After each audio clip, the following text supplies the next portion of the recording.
sem cometer pecado, ferido e desprezado, não abriu a sua boca, morreu por meus pecados.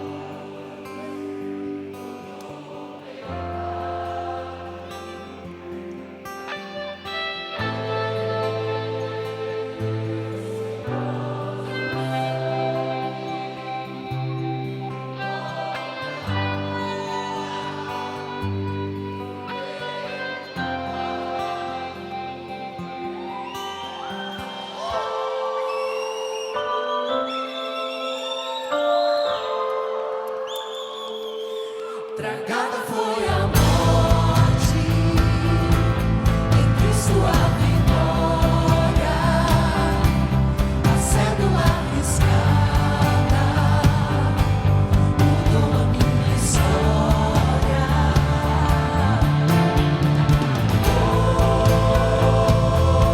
Cordeiro mudo sobre os seus ombros,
quero usar como título: não tenha medo, tão somente creia. Vamos ler todos juntos?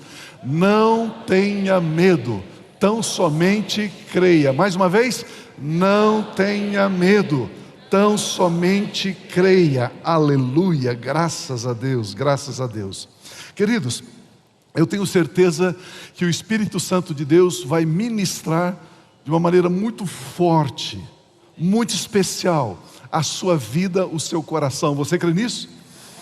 A palavra de Deus diz que a abundância de Deus Pai já foi liberada sobre as nossas vidas através da obra de Cristo Jesus. E eu e você precisamos desenvolver algumas atitudes, alguns passos e acessar isso que nos pertence para vivermos uma vida sobre a terra que vale a pena ser vivida. Nós sabemos que as histórias bíblicas são ensinos para a nossa edificação, para o nosso aprendizado. E hoje nós queremos aprender a não temer o mal, não temas, mas crer em Cristo Jesus, o nosso Senhor, o nosso Salvador. Aleluia. O primeiro ponto que eu quero conversar com você, quero compartilhar é o poder da adoração. O poder da adoração. Eu não vou entrar no assunto adoração, que é um assunto que eu sou apaixonado, eu gosto muito. Mas eu gostaria que você pensasse o seguinte: tudo que existe no universo baseia-se em adoração. Deixa eu repetir isso. Tudo que existe sobre a terra, no universo, baseia-se em adoração. O ponto central da vida é a adoração. Tudo se resume em adoração. O diabo busca com todas as forças ser adorado. Ele faz de tudo. É claro que quando a palavra de Deus fala, revela Deus dizendo sobre adorar a Deus, a palavra de Deus mostra uma proteção de Deus. Mas o diabo, ele engana, ele mente para ser adorado. Ele disse: eu subirei aos céus e serei semelhante ao Altíssimo. O que o diabo queria era receber a adoração que Deus recebe. Por que o diabo quer receber a nossa adoração? Porque a Bíblia diz que você se torna semelhante àquilo que você adora. Ei! Eu adoro futebol. Você tem uma cabeça de bola. Pastor, eu adoro político. Você gosta de corrupção, de mentira, de malandragem, de vercalho, de toda essa coisa. Olha esse texto, por gentileza, de Salmo 115, 8. Nessa versão diz assim: torne-se como eles aqueles que os fazem e todos os que neles confiam. Falando dos deuses, dos ídolos. Mas na minha versão diz assim: tornem-se semelhantes aos ídolos os que os fazem e todos os que neles adoram. Todos os que a eles adoram. Tornam-se semelhantes a eles. A adoração te faz ser semelhante àquilo que você adora. Vamos aprender com a história de um líder da sinagoga de Cafarnaum, lá junto do mar da Galileia, chamado Jairo. Marcos capítulo 5, versículo 21 e 22 declara assim para mim e para você: tendo Jesus voltado de barco, ele havia libertado aquele rapaz lá em Gadara. Lá em Gadara. Agora ele atravessa novamente o mar da Galileia, o texto diz, e uma grande multidão se reuniu ao seu redor, enquanto ele estava à beira do mar da Galileia. Então chegou ali um dos dirigentes da sinagoga, chamado Jairo. Vendo Jesus, prostrou-se a seus pés. Vamos estudar aqui 3 palavras que o evangelista Marcos escreveu nesse texto, nesse versículo que acabamos de ler, que são muito, muito importantes. A palavra sinagoga, no grego sinagogue, no Novo Testamento significa assembleia de homens. É um ajuntamento de judeus formalmente reunidos para oferecer orações a Deus, para ouvir a leitura do Torá, a leitura do Velho Testamento, e também para celebrar algumas das festas que Moisés havia instituído para a nação de Israel praticar. Era necessário ao menos 10 homens, 10 judeus, para se abrir uma sinagoga em algum lugar da terra. Ali então estava, o texto diz, o principal da sinagoga de Cafarnaum. A palavra principal que significa o líder mais importante, o sênior da sinagoga. E para ser sênior da sinagoga tinha que ser um fariseu instruído na lei e na interpretação da lei. Era dever dele selecionar as pessoas para fazer a leitura todos os sábados de um trecho da Bíblia, do Velho Testamento. E muitas pessoas, ao lerem esse texto, eles faziam uma pequena explicação, uma pequena exposição sobre o texto lido. Mas cabia a Jairo, o líder, o principal da sinagoga, concordar, endossar ou corrigir o que aquela pessoa estava explicando sobre aquele texto. Jairo era um fariseu. Jairo era um fariseu.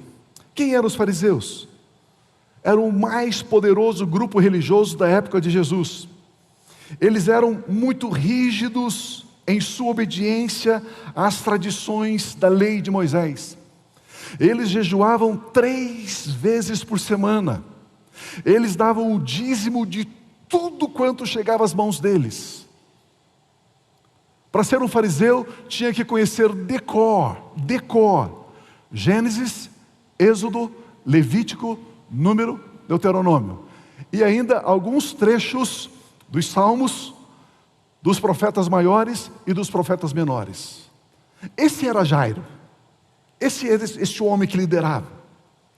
Por causa da conduta moral elibada desses homens, eles eram respeitados pelo povo. Eles conheciam, eles estudavam a lei, eles estudavam os mandamentos de Moisés e eles guardavam os mandamentos de Moisés. Então o versículo que nós lemos diz que ali estava um homem. Então chegou ali um dos dirigentes da sinagoga, chamado Jairo. Vendo Jesus, o versículo 22 diz, prostrou-se aos seus pés. A palavra prostrar aqui no grego é pipto, que significa descer de um lugar mais alto. Eu estou no lugar mais alto, então eu desço da minha posição, eu me prostro e coloco o meu rosto em terra. Foi isso que Jairo fez. Ou seja, ele perdeu a autoridade. Ele diz, eu não tenho mais autoridade. Eu abro mão de tudo que tenho, que sou, porque eu me prostro diante de você, Jesus, e declaro, Jesus, que somente o Senhor é Senhor na minha vida. É isso que significa prostrar-se diante de.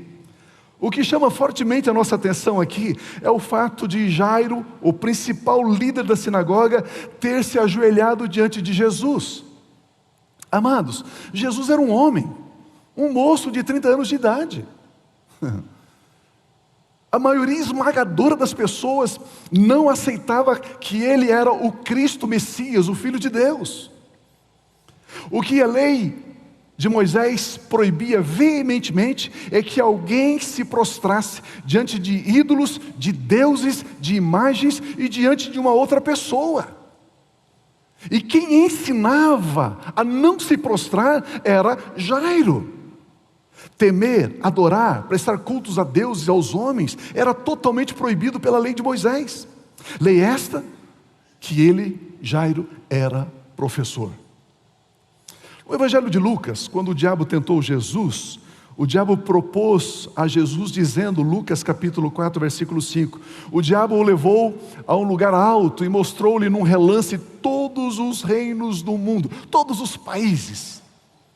Ele disse, o diabo disse para Jesus, eu te darei toda a autoridade sobre eles, sobre esses países, esses reinos, e todo o seu esplendor, toda a sua riqueza, toda a sua glória, porque me foram dados, e posso dá-los a quem eu quiser. Então, se me adorares, tudo será teu, disse o diabo para Jesus. Lembra que eu disse no começo que tudo se resume em adoração? Você viu que o diabo queria a adoração de Jesus. Para o diabo, todo o ouro, toda a prata, toda a população, todos os homens, todos os reinos, tudo era menos importante do que ser adorado. Valia menos o mundo todo do que a adoração de Jesus. Olha como a adoração no mundo espiritual é algo extremamente extremamente central, extremamente importante.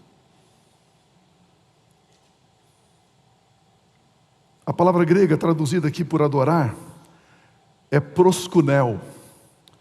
Proskunel é quando alguém chega e beija a mão de uma autoridade em sinal de reverência.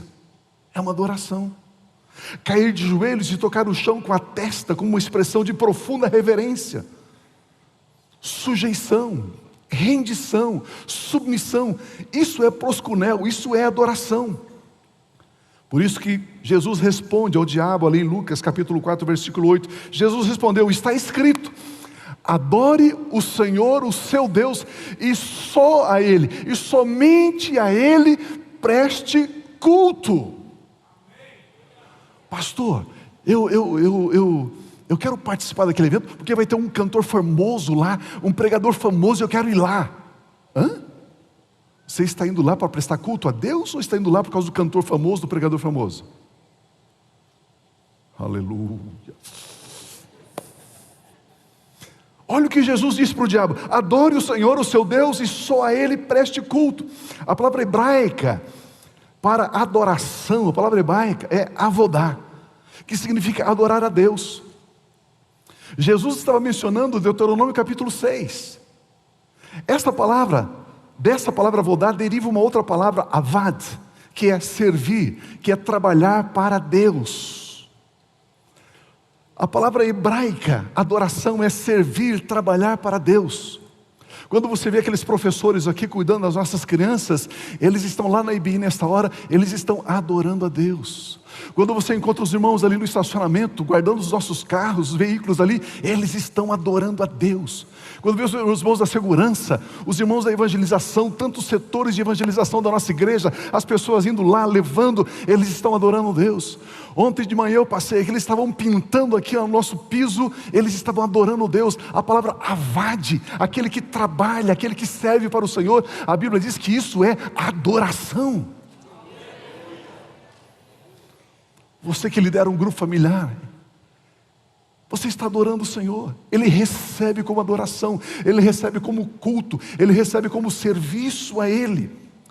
Por isso que quando o diabo pediu para o Senhor Jesus Cristo adorá-lo, o diabo estava dizendo: se humilhe Jesus, se prostre diante de mim, me reverencie, e você será o meu servo, que realizará o meu trabalho, a minha vontade. Era isso que o diabo pediu para Jesus. Quando Jairo, que era o principal da sinagoga na cidade de Cafarnaum, quando Jairo, que era um príncipe, se ajoelha diante de Jesus Cristo em gesto de adoração, de reverência, de humildade, de culto, algo poderoso é quebrado e algo poderoso é construído, é edificado naquele instante, naquele segundo que ele cai de joelhos diante de Jesus. O que é que está acontecendo nisso? Imagine, o que está acontecendo ali? Nesse momento, Jairo está abrindo mão de todo o seu passado religioso. Neste momento, Jairo abre mão da sua confiança na lei, nas tradições da religião judaica. Nesse momento, Jairo abre mão de todo o seu cabedal de conhecimento, de toda a sua cultura religiosa, de todo o seu farisaísmo. Ele abre mão de tudo, ele sabe que ele precisa abrir mão de tudo para poder adorar a Jesus. Rompe-se grilhões, amarras, prisões na vida de Jairo. Tudo quanto Jairo construiu, tudo quanto Jairo ensinou, com base na tradição dos seus antepassados, agora foi quebrado, foi dilacerado, não existia mais, porque ele se prostra diante de um homem. E agora? Algo forte e poderoso é construído sobre estas ruínas que Jairo realizou prostrando-se diante de Jesus. Jairo depositou tudo em Jesus Cristo e somente em Jesus Cristo. Jairo agora ele deposita a esperança dele, a fé dele, o louvor, a adoração. Jairo se entrega por completo a Jesus. Essa atitude de Jairo é uma declaração a Jesus. Através da adoração a Jesus, Jairo está declarando: me entrego para o teu serviço, Senhor Jesus Cristo. Eu abro mão de toda a minha história, de todo o meu histórico, de toda a minha tradição, de tudo que eu ensinei, de tudo que eu preguei, e eu quero somente o Senhor. Era isso que estava acontecendo aqui. Adoração é isso. Adoração é uma entrega consciente ao Senhor Jesus, ao nosso Deus e Pai. É uma entrega consciente de ser servo, de ser amigo de Jesus, de ser irmão de Jesus, o nosso Senhor e Salvador. Aleluia. Existem momentos na vida que você vai vivendo, e de repente você olha para a direita, olha para a esquerda, e as coisas estão confusas, e você acaba percebendo que só existe você e Jesus, mas nada e mais ninguém. E eu quero dizer para você, saiba, Jesus é suficiente. Existem algumas situações que você olha para recursos, para as finanças, para amigos, para amizades, para trabalho, para currículo, e de repente você se vê, só sobrou você e Jesus, mas Jesus é suficiente. Era o que estava acontecendo aqui. Era o que estava acontecendo aqui. Jairo, ele abre mão de tudo.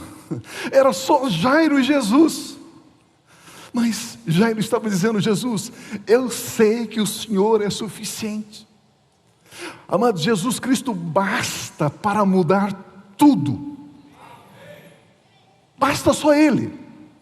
Jesus pode mudar a tristeza em alegria, a escassez em abundância, a solidão em multidão, a escravidão em liberdade, a doença em saúde, a morte em vida. Jesus pode. Ele pode.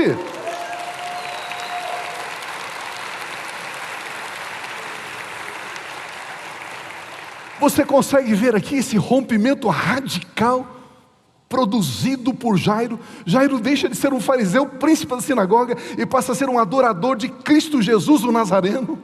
Aleluia, aleluia. Amados, a nossa identidade está ligada àquilo que dedicamos. Deixa eu repetir isso. A nossa identidade está ligada àquilo que nós dedicamos. Você está disposto a mudar aquilo a que você tem se dedicado? Você está disposto a romper com tudo que você tem se dedicado e colocar em primeiro lugar na sua vida Jesus Cristo e adorar somente a Ele? A confiar só nele? A depender só dEle? Você está disposto a levantar amanhã cedo, indo para o seu trabalho, para a sua lida, para os seus afazeres, mas sabendo lá dentro de você, sabendo que você sabe que o que importa para você é só Jesus? Uau! Foi isso que aconteceu com Jairo. Você está disposto a colocar Jesus como centro da sua existência? Disposto a se tornar um adorador do único e verdadeiro Deus, Criador dos céus e da terra, porque sem Jesus nada do que foi feito se fez? Você aceita se tornar um verdadeiro adorador, que adora somente a Deus e em espírito e em verdade? Você está disposto a dizer: eis-me aqui, Senhor Jesus? Se você está disposto, levante as duas mãos bem alto e diga comigo assim: eis-me aqui, Senhor Jesus. Mais uma vez: eis-me aqui, Senhor Jesus. Mais uma vez bem forte: eis-me aqui, Senhor Jesus. Aleluia! Yeah!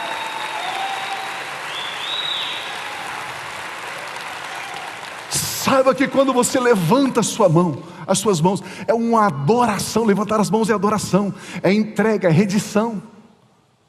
É isso que você está dizendo: eis-me aqui, Senhor Jesus.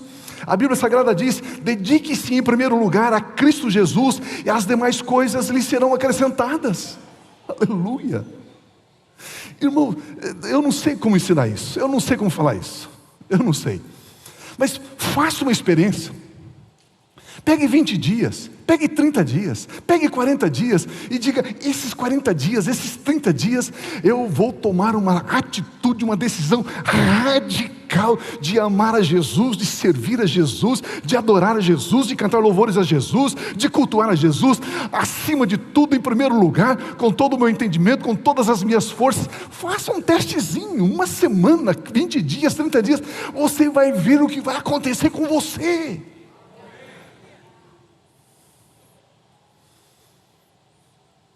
Não vale a pena viver a vida cristã um pouquinho lá, um pouquinho aqui, um pouquinho aqui, um pouquinho na internet, um pouquinho não sei o quê. Não vale a pena.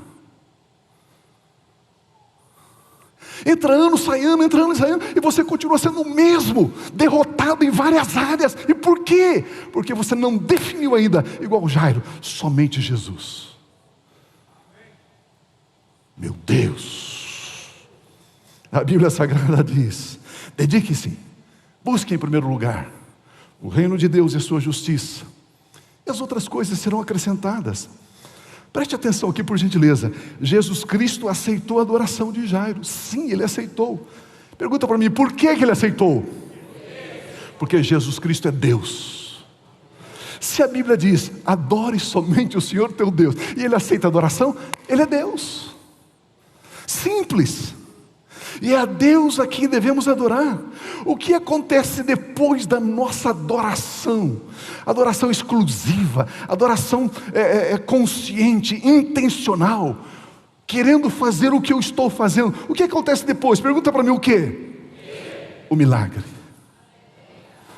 O milagre. Marcos capítulo 5, versículo 23, ele implorou insistentemente: minha filha está morrendo, disse ele. Vem por favor e impõe as mãos sobre ela, para que seja curada e viva. Ele implorou, ele solicitou, ele rogou, ele pediu. Olha o versículo 24. Jesus foi com ele, uma grande multidão o seguia e comprimia Jesus, apertava Jesus, era muita gente. Amados, não sabemos quanto tempo demorou para Jesus chegar na casa de Jairo. Vamos imaginar que tenha sido aproximadamente umas 4 horas.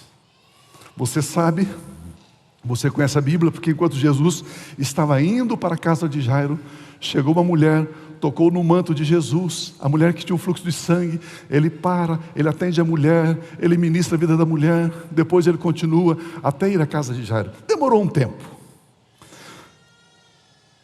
Quanta coisa passou pela mente de Jairo? Quanta coisa. Será que eu fiz a coisa certa? Será que valeu a pena abrir mão de tudo e ajoelhar publicamente diante dele? Todos fotografaram, já está nas redes sociais. Jairo se prostrou diante de um homem. Os Face linguarudo da vida já registraram tudo. E agora? Será que os líderes em Jerusalém já estão sabendo? Se eles estão sabendo, se eu, o pastor Sênio, da sinagoga de Cafarnaum, o homem mais importante, me prostrei e adorei um outro homem, é claro que eles vão me excluir, é claro que eles vão me expulsar, é claro que os meus filhos não vão poder estudar nas escolas que estão estudando, é claro que haverá consequências drásticas. E ele estava ali. E se a minha filha não for curada por este moço chamado Jesus? Certamente eu vou sofrer retaliações. Marcos capítulo 5, 35 e 36 diz: enquanto Jesus ainda estava falando, chegaram algumas pessoas da casa de Jairo, o dirigente da sinagoga, dizendo com a seguinte mensagem: sua filha morreu. Disseram eles: não precisa mais incomodar o mestre. Você imagina, você toma uma decisão assim radical para Jesus e vê uma notícia como esta? Ei, você vai perder tudo por causa dessa sua escolha. Olha o versículo seguinte: não fazendo caso do que eles disseram, porque Jesus ouviu. Jesus disse ao dirigente da sinagoga: não tenha medo, tão somente creia. Não tenha medo, tão somente creia. E esta é a minha segunda parte da ministração da mensagem. As duas vozes. As duas vozes. Eu chamo este momento de duas vozes porque um grupo veio trazendo a notícia: sua filha morreu, não precisa mais incomodar o mestre. Essa voz dizia: não tem mais jeito. Essa voz dizia: acabou. Essa voz dizia: está tudo perdido. Esta voz dizia: não tem saída. Você já ouviu esse tipo de voz ou de vozes por aí? Eu vou embora do Brasil, eu vou vender tudo, não tem mais jeito, não dá mais para viver aqui, acabou. Já ouviu esse tipo de vozes? Você não disse que a sua empresa foi Deus que lhe deu? Como é que você vai vender o seu negócio que Deus te deu? Deus permitiu você vender? Como você está dizendo que vai vender? Você não disse que o seu trabalho foi Deus quem lhe deu, que abriu essa porta de emprego? Como é que você vai pedir demissão? Deus te dá permissão para você pedir demissão daquilo que Ele te deu? Que voz você está dando crédito? A voz dos jornais? Da mídia? Dos economistas? Dos políticos? Que voz que você está ouvindo, meu irmão? Você é crente!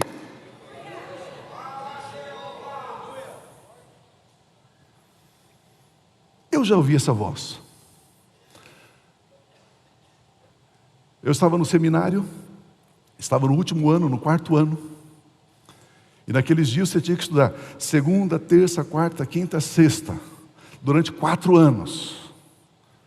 Hoje os nossos cursos são mais compactos. Nós temos a FATEMES 2 vezes por semana. Naquela época tinha que ralar. A Rose tinha calo no dedo de digitar os meus trabalhos.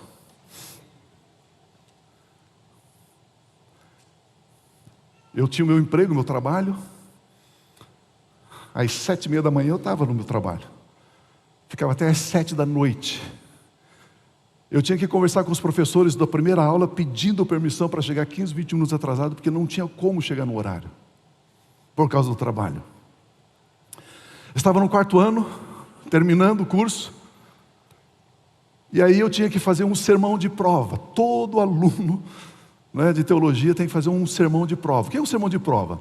Você vai numa igreja, que abre a porta para você, e ali senta 5, 6 professores, com uma lista, marcando aonde você errou. Tudo de vermelho, está errado, está errado, está errado. É o sermão de prova. Depois ele vai dar uma nota no seu sermão. E eu fui, num sábado à noite, numa igreja aqui bem perto. E tivemos o culto normal, e o pregador então seria o aluno, o seminarista. Estou ali então, pregando. Preparei a minha melhor mensagem. Estudei, pesquisei. Fez tudo o que havia aprendido durante 4 anos. Subi ali, falei, preguei, dei o meu melhor. Terminou o culto. Estávamos indo embora. Saindo pela porta do templo da frente, tinha um paravento assim. Eu contornei o paravento, tinha um senhor parado. Ele estendeu a mão e disse assim: boa noite, jovem. Eu falei: boa noite. Ele disse assim: eu sou um diácono, fulano de tal, sou crente há 100 anos. Amém, muito prazer. Ele falou assim: eu já vi muitos seminaristas virem aqui fazer o sermão de prova, como você fez hoje. Eu falei: é verdade, verdade. Eu tenho algo para te dizer. Ele falou assim: desista desse negócio. Você não tem chamado, você não tem unção, você não foi chamado para pregar o evangelho. Vai fazer outra coisa na vida. Esta foi a voz que eu ouvi. E eu assim fiquei assim olhando para ele, sabe? O que eu digo? Misericórdia, né? Falei: meu Deus do céu. Falei: amém, boa noite. E deu 2 passos. A hora que dei 2 passos, uma voz do céu veio e falou comigo assim: não fui eu quem disse isso. Não fui eu que disse isso. Aleluia.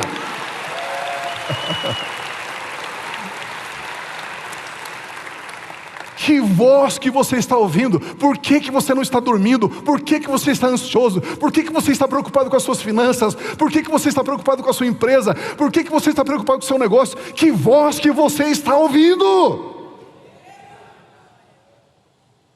Por que dar crédito atribuiu como verdade essas vozes.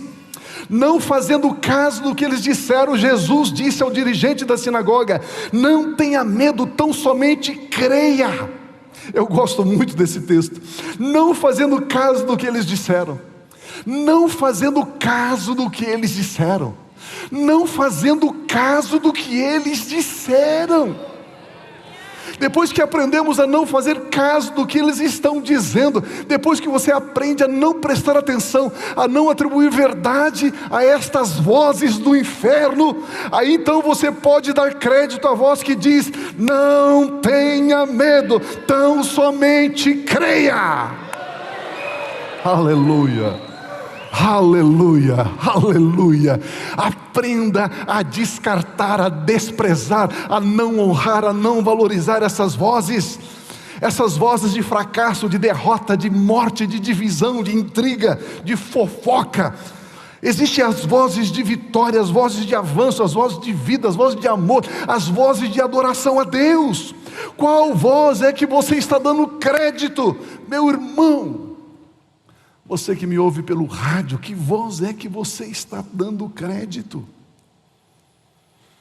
Se você é um adorador de Jesus Cristo de Nazaré, se você aprendeu a se prostrar diante de Jesus Cristo e somente diante dele, você dará crédito àquilo que a palavra de Deus está dizendo. Pois esta é a voz da palavra de Deus. Você é como árvore plantada junto a ribeiros de água. Você dá fruto na estação própria, as suas folhas não murcham, as suas folhas não caem, e tudo que você faz prospera, e tudo que você faz prospera. Eu não sei se você está entendendo, eu estou profetizando sobre a sua vida, eu estou declarando a voz de Deus sobre a sua vida, sobre a sua família, sobre os seus sonhos, sobre a sua existência. Ah, pastor, mas eu tenho um problema com os meus filhos. Ah, é? Salmo 127, 3 e 4 diz: os filhos são herança do Senhor, uma recompensa que Ele te deu, aleluia. Olha o que o texto diz: como flechas nas mãos do guerreiro, são os filhos nascidos na juventude, aleluia. O inimigo não vai tocar neles, eles pertencem ao Senhor, são herança do Senhor. Deus deu para você cuidar, para você orar, para você instruir, mas eles pertencem ao Senhor. Esta é a voz dos céus. Mas pastor, nesses dias, quem fala mentira, quem engana, quem rouba é quem prospera, é quem se dá bem, é quem avança. Ah, é? Olha o que a palavra de Deus, olha o que a voz de Deus diz no Salmo 27, versículo 12 em diante: não me entregues ao capricho dos meus adversários, pois testemunhas falsas se levantam contra mim, respirando violência. Apesar disso, olha que coisa linda, apesar disso, esta certeza eu tenho. Diga comigo: esta certeza eu tenho. Ah, não, tem que ser com mais força. Esta certeza eu tenho. Viverei até ver a bondade do Senhor sobre toda a terra, aleluia. Espere no Senhor, seja forte, coragem. Espere no Senhor, seja forte, coragem. Espere no Senhor, seja forte, coragem. Você verá a bondade do Senhor sobre a face da terra, porque nestes últimos dias, diz Deus, eu derramarei do meu Espírito sobre toda a carne, e aquele que invocar o nome do Senhor será salvo, aleluia. Yeah!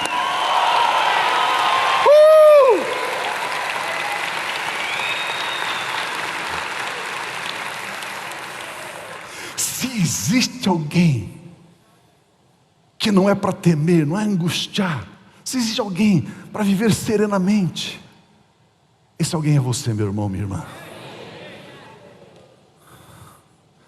Vamos até a casa de Jairo, vamos acompanhá-la até lá. Olha o que está escrito aqui em Marcos 5,37. E não deixou ninguém segui-lo, senão Pedro, Tiago e João, irmão de Tiago. Quando chegaram à casa do dirigente da sinagoga, Jesus viu um alvoroço, com gente chorando e se lamentando em alta voz. Então entrou e lhe disse: por que todo esse alvoroço e lamento? A criança não está morta, mas dorme. Foi o que Jesus disse. Mas todos começaram a rir de Jesus, a zombar, a escarnecer de Jesus. Ele, porém, ordenou que eles saíssem. Tomou consigo o pai e a mãe da criança e os discípulos que estavam com ele e entrou onde se encontrava a criança. Tomou-a pela mão e lhe disse: Talita, cumi, que significa: menina, eu ordeno a você, levante-se. Imediatamente a menina, que tinha 12 anos de idade, levantou-se e começou a andar. Isso os deixou atônitos. Ele deu ordens expressas para que não se dissesse nada a ninguém e mandou que desse a ela alguma coisa para comer. Amados, o nome Jairo significa aquele que Deus ilumina. Quando nos prostramos em adoração diante do Senhor Jesus Cristo, quando ouvimos a voz que diz: não tenha medo, tão somente creia, nos tornamos naqueles a quem Deus ilumina. Deixa eu repetir isso. Quando você decide adorar ao Senhor Jesus e somente ao Senhor Jesus, de todo o seu coração, de toda a sua força, de todo o seu entendimento, quando você ouve a voz que diz: não tenha medo, tão somente creia, você se torna numa luz, num iluminado de Deus, numa iluminada de Deus. Aleluia. Eu quero concluir. Não importa a história, o histórico que temos construído, não importa a tradição que temos abraçado, vale a pena se ajoelhar diante de Cristo Jesus, vale a pena eleger Jesus Cristo e adorá-lo, e servir a Ele. Não importa as vozes que temos ouvido, não importa as notícias que chegam aos nossos ouvidos, existe uma voz que diz para você nesta hora: não temas, mas somente creia. Prepare-se para testemunhar o milagre da ressurreição.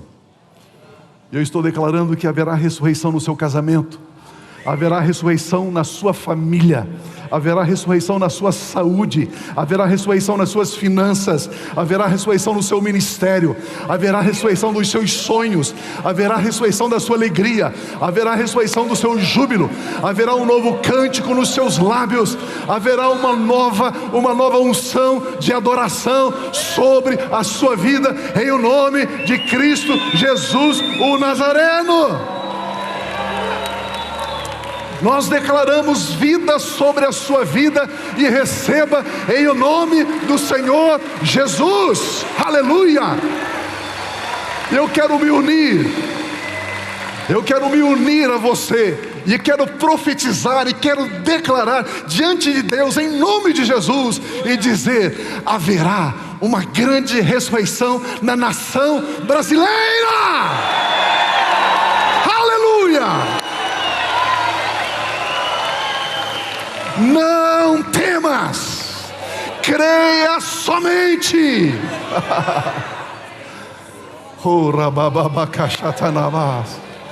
Ei, aleluia, aleluia, aleluia. A Bíblia diz que Jesus Cristo veio trazer vida, dar vida e vida com abundância. Ele está aqui hoje, Ele quer tocar a sua vida, Ele quer tocar as suas mãos, Ele quer tocar a sua fronte. Jesus Cristo está mandando eu dizer a você: não tenha medo, tão somente creia. Ele está dizendo para você: levanta-te. Ei, Talita cumi, jovem levante-se, moço levante, homem levante, mulher levante, levante-se, levante-se. A Bíblia diz que Ele é o mesmo ontem, hoje e o será para sempre.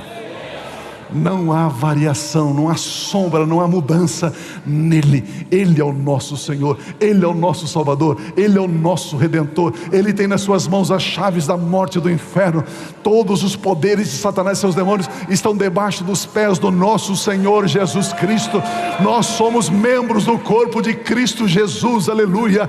Nós somos a igreja do Senhor Jesus sobre a face da terra nesses dias. Meu irmão, minha irmã, creia nisto.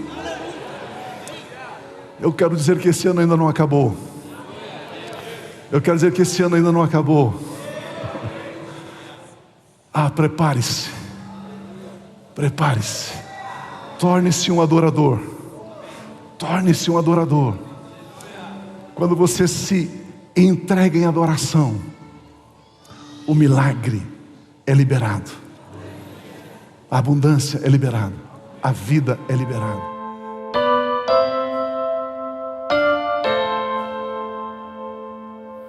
Sem cometer pecado, ferido e desprezado, não abriu a sua boca, morreu por meus pecados.